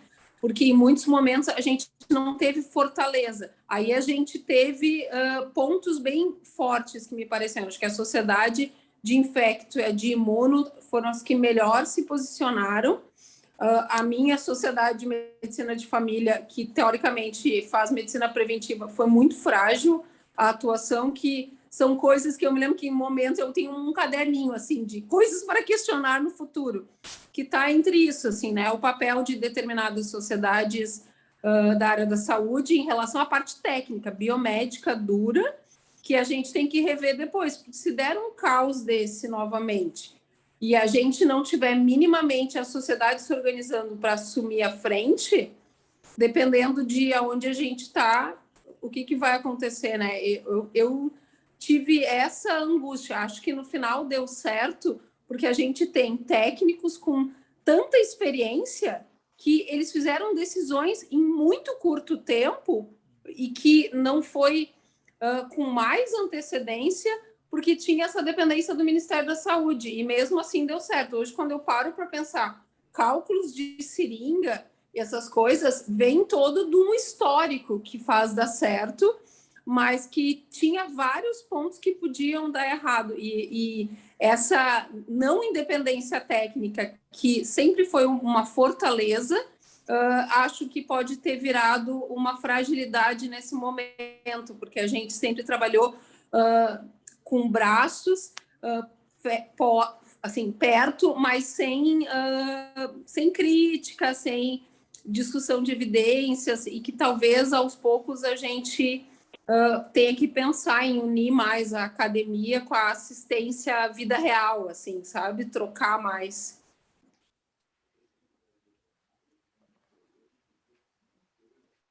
Algum outro comentário? Queria comentar rapidamente, assim, já que a gente está falando, assim, no meu caso de experiência mais específica, mais interna do Clínicas, só para dividir um pouco dentro dessa linha da dificuldade de fazer entender o porquê dos critérios. A gente teve um momento super delicado ali no Clínicas, em que a gente precisou fazer uma reunião com toda a equipe da engenharia do hospital. Imagine que a equipe da engenharia, naquele momento, tinha 50 pessoas naquela reunião, estávamos eu, o chefe da Infecto, o diretor administrativo do hospital, para tentar fazer uma mediação e explicar que naquela etapa da vacinação a engenharia não seria contemplada. Mas eles traziam argumentos muito fortes, inclusive alguns eram de sindicato, eram representantes dos trabalhadores, representantes dos empregados, participantes de CIPA, né, Comissão Interna de Prevenção de Acidentes. Então, eles diziam, mas nós vamos fazer com frequência a manutenção dos equipamentos médicos do hospital, em locais em que está havendo atendimento e internação de pessoas com Covid, confirmadas. Por que a gente não vai ser vacinado agora? Era muito difícil a gente dizer, gente, a gente concorda com a dor e a angústia de vocês. Mas neste momento nós temos 18 doses de vacina. Vamos receber mais doses do município próxima semana, quarta-feira. Talvez a gente consiga avançar, mas a gente não tem essa resposta hoje. Então, era uma luta diária. E aí eu trago uma experiência extremamente positiva que o hospital conseguiu construir, que foi denominada de equipe de mediadores. Foi criada uma equipe de mediadores envolvendo pessoas do SESMIT, do Serviço de Medicina Ocupacional, do Serviço de Psicologia do hospital. Nós temos mais de 40 psicólogas atuando em várias áreas. As pessoas chaves foram tiradas, inclusive psicólogas do trabalho, para participarem desse grupo de mediação, pessoas da gerência de risco e pessoas da direção e do grupo de enfermagem do hospital, para que a gente pudesse ir em determinadas áreas onde, de certa forma, estava pegando fogo, né, em que a gente precisasse dirimir algumas dessas dúvidas, e com esses saberes de áreas distintas, a gente conseguia construir um raciocínio e fazer uma mediação, né, e equilibrar um pouco as forças. Então, acho que esse hospital só não pegou fogo assim por causa dessa equipe de mediadores. Eu queria compartilhar essa experiência. Muito interessante. Compartilhando experiências, nós tivemos um problema muito semelhante com os terceiros, porque aqui muitos serviços são terceirizados. Então, a entrega do oxigênio, a bioengenharia. Então, choveu pedidos de tudo que foi lado, né, para essa vacinação. Então, aqui também nós contamos no interior é um pouquinho diferente, Fábio, né? Aqui a imprensa foi fundamental na conscientização da população.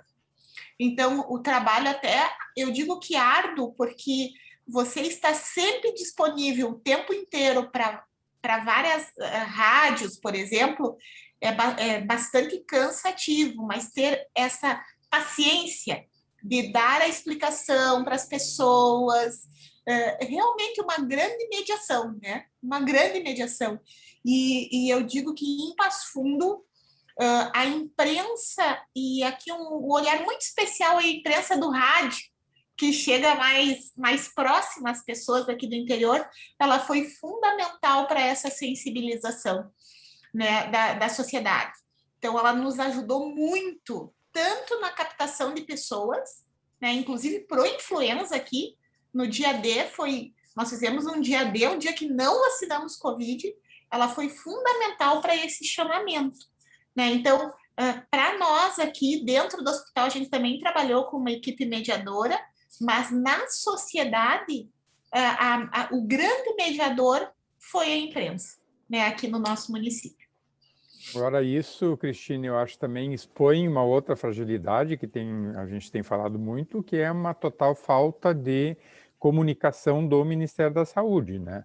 Então, isso não só fica evidente agora com a campanha, mas também aquilo que foi comentado anteriormente, como é que era nosso PNI, como é que era o nosso SUS, né? Felizmente, a gente está no momento agora de valorização do SUS, valorização do PNI, mas a gente sente muita falta, né? Tu mesmo colocou agora, assim, a vacina da febre amarela, né?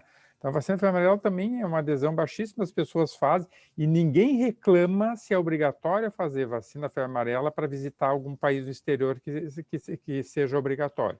Mas vacinar aqui, se a gente disser porque tu tem que vacinar, porque mora no Brasil, o Brasil é endêmico, e está baixando para a região sul os casos de febre amarela, as pessoas não se convencem, né? Então, a gente sente muita falta de campanhas de comunicação e, ao mesmo tempo, também eu acho que não dá para deixar de lado a politização, né? A gente tem uma politização da doença, a politização da vacina, a politização das medidas não farmacológicas durante todo o tempo. Nós estamos há 1 ano e meio com a doença Covid, as vacinas Covid, o que se faz para a prevenção politizado. É uma coisa que é enlouquecedor, né? Que a gente não consegue imaginar, porque eu acho que assim, a gente que trabalha mais envolvido com a ciência, eu acho que vai ter uma perda muito grande, né, da forma também como a ciência vai sair disso, até porque a gente tem o outro lado, que é a infodemia, né? Que atualmente, por exemplo, a gente fica sabendo o que antes a gente sabia pelos artigos científicos, por publicações, eram revisadas pelos seus pares, só depois aí. Agora tu tem acesso por um lado, por culpa também dos pesquisadores e dos próprios laboratórios, mas também da mídia, porque a mídia acaba botando, tu recebe todas as informações muito antes do que as informações comprovadamente científicas venham a ser colocadas, né? Então, cada dia a gente está tendo que discutir coisas que a gente ainda não tem, que nem o negócio que já foi falar de terceira dose. Essa semana eu estou a semana toda respondendo sobre entrevista de terceira dose. A gente não tem ainda embasamento nenhum para isso. Nós temos que focar em vacinar a primeira e segunda dose, que é o que a gente precisa fazer, né? Mas a gente já está pensando no que vai ser, então, assim, e daí vem outro aspecto que eu acho que é fundamental, a equidade ou a inequidade. Nós temos países que nem começaram a se vacinar ainda e nós estamos pensando em terceira dose, né? Então, não vai adiantar ter Brasil com 70%, 80% da população vacinada, se eu tiver países mais pobres não vacinados, essa doença vai continuar circulando, as variantes vão continuar aparecendo e provavelmente vai ter escape também vacinal. Então, é muita coisa também para aprender, mas eu acho que a gente também tem que deixar de colocar coisas que são tão ainda duvidosas, sem ter ainda a resposta, já como uma regra. E isso é uma coisa que eu não sei se a Cíntia concorda também, porque ela trabalha no Estado, mas infelizmente isso tem sido utilizado, inclusive, pelos governantes, né? Essas decisões, vou vacinar adolescente, vou fazer a terceira, em janeiro já começo a vacinar, fazer a terceira dose. Então, isso desgasta muito a campanha e nos desgasta também como profissionais da saúde e desgasta a ciência também, né? Sabe, desculpa, não sei se eu posso falar. Claro que pode. Não, Juarez, foi uma coisa interessante. Hoje, a doutora Cristine e eu passamos um pouco por isso, né? Porque tinha ali, beleza, vamos definir faixa etária, mas chega no momento que tu tem doses e o mais vulnerável, e aí, tecnicamente, pelo menos as comorbidades, né? É um número pequeno e tal, e são os mais graves. E aí a gente volta mais do mesmo problema, né? Tem que convencer quem tem que ver se vai ter fura-fila, e é um momento, eu acho, onde eu, pessoa, sinto falta dessa presença do PNI, e infelizmente isso veio bem no momento da Franciele sair, tipo, já estava tudo... Isso eu senti, eu acho que foi a minha vivência, porque eu era menos graduada nas outras pandemias, claro, assim, porque estava tudo certo com a Franciele, então era assim, uma semana e nós prontinho aqui. E aí deu toda aquela confusão. E isso eu acho que é uma coisa que nos desestrutura muito, né? Porque tu espera, mas até quando é possível esperar sem que tu esteja realmente comprometendo a vida de alguém? Aí eu acho que essa é uma questão de que é muita dificuldade. A outra é que não teve comunicação no sentido de educação em saúde, né? A gente sempre fez de forma superficial. Eu gostei de uma fala que eu acho que foi da professora Cristina, que me marcou muito, que ela falou assim, a gente está pagando por ter vendido a ideia do 100% da vacina, né? E então, como é que tu explica que não é 100% agora? E aquilo me marcou, né, de como a gente, no simplificar para os pacientes, a gente pode comprometer como aconteceu agora, né? E a gente faz isso para tudo, né? Toma um antibiótico que é 100%. Onde que é 100%, né? Onde que foi o antibiótico? E aí a gente está vendo tudo isso, que no fundo, se tu pedir para um médico estudante na graduação, ele sabe te responder o certo ou errado, é vício da nossa clínica e coisas que a gente discute pouco até com residentes e alunos, que talvez a gente, como profissional, tenha que puxar a nossa própria orelha, né, para conseguir fazer isso. Temos uma pergunta, mas que já foi respondida pelo Dr. Juarez, a respeito da terceira dose que fez Coronavac. Vamos nos preocupar com a primeira e com a segunda, para depois pensar na terceira. É isso, doutor Juarez? Eu acho que vale a pena, Cantério, só fazer um comentário. Nós temos resultados maravilhosos com a Coronavac, né? O estudo feito em Serrana, o doutor Júlio Croda apresentou nesse sábado agora alguns resultados que eles vão publicar também, provavelmente logo, tanto para a AstraZeneca quanto para a Coronavac.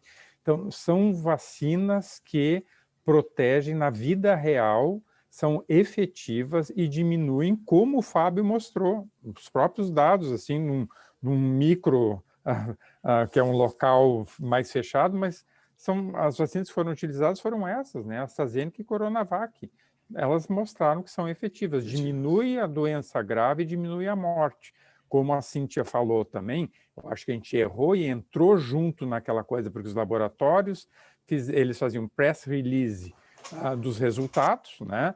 E lá, com 10 mil pessoas, teve 6 que morreram, as 6 que morreram, nenhuma foi do grupo vacina, isso aí é 100% eficaz. Então, para todas as vacinas, todas aquelas pesquisas, os números eram muito pequenos, né? E a gente entrou nessa história, né? Então, isso é outro recado importante. Nenhuma vacina é 100% eficaz, né?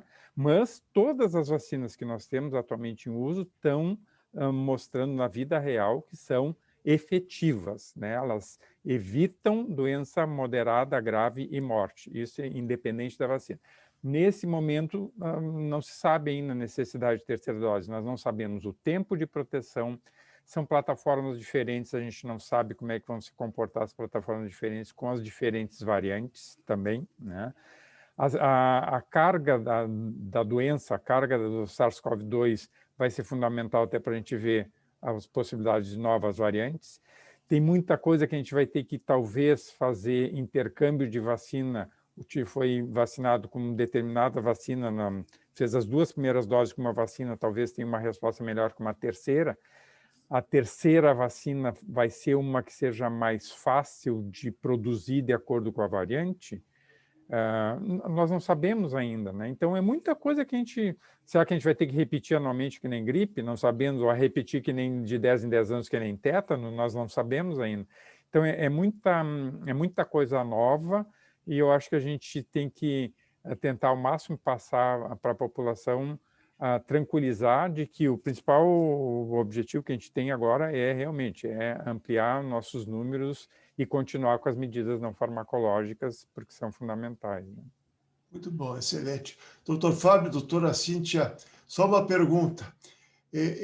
Aqueles profissionais de limpeza, de vigilantes do Hospital de Clínicas, esses fizeram parte do grupo prioritário ou também não? Sim, Canterge, esse foi um grande desafio que a gente teve de classificar quem destes profissionais de apoio deveriam ser vacinados no grupo 1, no 2, no 3 e no 4. Então, dentro, por exemplo, do grupo de higienização, nós tivemos profissionais que foram classificados como linha de frente, porque eram pessoas que faziam higienização de áreas dedicadas à Covid. Então, não era justo que essas pessoas não fossem priorizadas em detrimento, por exemplo, de um médico que atendia um ambulatório que tinha casos suspeitos de Covid e não era, por exemplo, de uma área dedicada exclusiva à Covid. Então, esse micromanagement dessa população foi muito difícil de ser feito. Mas a gente também, ao mesmo tempo, usou isso como um fator positivo. Digo, olha, está aqui os nossos critérios, é isso que a gente está usando, mesmo que a gente tenha que traduzir coisas do Programa Nacional de Imunização para a nossa realidade, nós fizemos o nosso papel, o nosso dever de casa de incluirmos pessoas que não eram necessariamente médicos, enfermeiros e técnicos de enfermagem, como profissionais de prioridade. Então, isso nos ajudou, nos deu força para que a gente seguisse com a nossa rotina e as pessoas tivessem confiança no nosso trabalho, nessa nossa priorização. Estavam sendo incluídos pessoas que não eram profissionais do grupo tradicional, né, que se espera que seriam os primeiros a serem vacinados. Então, isso foi um ponto bastante positivo. Se me permite acrescentar algo ao que o Dr. Juarez muito bem colocou, eu acho que essa questão da terceira dose, ela é a moda da vez de algumas semanas atrás, era a questão dos anticorpos neutralizantes, né? Tá todo mundo falando dos anticorpos neutralizantes, que é uma discussão que vem e vai e que eu acho que se mistura com essa questão da terceira dose também. As pessoas querem muito saber se a dosagem de anticorpos é neutralizante, se a vacina presta, porque a Coronavac não produz, porque Oxford produz mais anticorpos neutralizantes. Isso tudo é balela. Não é a minha especialidade, o Dr. Juarez fala muito melhor do que eu sobre isso, mas isso chega tanto como questionamento ao médico do trabalho, ao profissional do SESMIT, que a gente acaba aprendendo junto, lendo um monte de artigo e tendo que responder isso também. Não vale a pena dosar anticorpo neutralizante. Como muito bem colocou o Dr. Juarez, os resultados são os resultados de vida real. A gente está vendo redução de mortalidade, está vendo redução de internação, está vendo redução de infecção, embora a gente saiba que a infecção continua acontecendo mesmo entre vacinados, isso não é inesperado, mas dosar anticorpo neutralizante só atrapalha o raciocínio, atrapalha a condução clínico-epidemiológica, ocupacional e de gestão. Então, não vale a pena. Pessoas que não apresentam anticorpos dosados podem muito bem estar protegidos por uma série de outros fatores, porque tem memória imunológica, porque aqueles anticorpos talvez não sejam os anticorpos que são os protetores, não é capaz de dosar pelo laboratório, por N razões, né? Como, por exemplo, no caso da hepatite B, pessoas que um dia tiveram anti-HBs acima de 1000 e que hoje já não tem mais anti-HBs reagente dosado, elas estão protegidas. Ao mínimo contato com o vírus da hepatite B, num acidente com material biológico, elas vão produzir resposta imune. Então, para a Covid talvez seja a mesma coisa. A gente quer dados de vida real. Então, vamos esquecer essa história de dosar anticorpo neutralizante, pelo menos agora que a gente não tem dados que justifiquem isso, né? Pode ser que no futuro essa minha fala seja completamente equivocada, mas hoje a gente não tem dados que justifiquem isso, nem como medida individual, nem como medida de saúde pública. Então, essa questão da terceira dose, neste momento, ainda está coberta de interrogações e acho que vai nessa linha também dos anticorpos neutralizantes. Muito bom. Nós estamos na fase final, o horário já está praticamente esgotado. Deixo a palavra à disposição dos palestrantes. Eu tinha levantado a mão aqui, Canterge. Eu só gostaria de reforçar o que o Fábio falou, tá? Porque diferente de hepatite B, que tu tem um exame para avaliar a resposta vacinal, nós não sabemos qual é a resposta, nós não temos correlato de proteção para a COVID. Então, se tu faz um teste, um anticorpo neutralizante, dá um nível lá, o que significa aquele nível? Que ele te protege? Não sabe.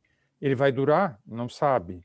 Vai significar que vai precisar uma terceira dose? Não sabe. Se der negativo, o que tu vai fazer? Não vai fazer nada, porque não vão te oferecer uma terceira dose, pelo menos como o Fábio falou, nesse momento.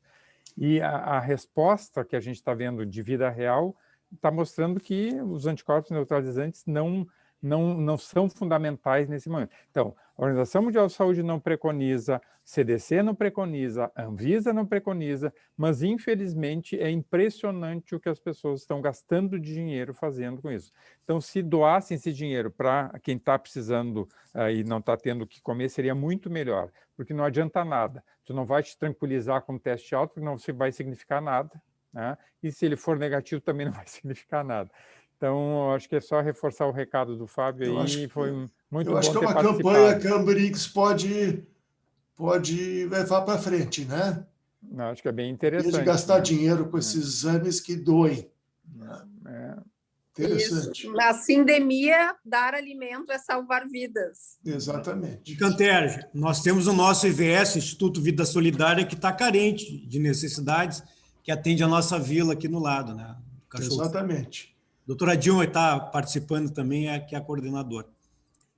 Infelizmente, o que a gente tem? A gente tem uma propaganda que, no meu ponto de vista, é enganosa dos laboratórios, porque eles estão vendendo isso, né, de que os testes vão te dar alguma ideia, alguma segurança. E é pelo contrário.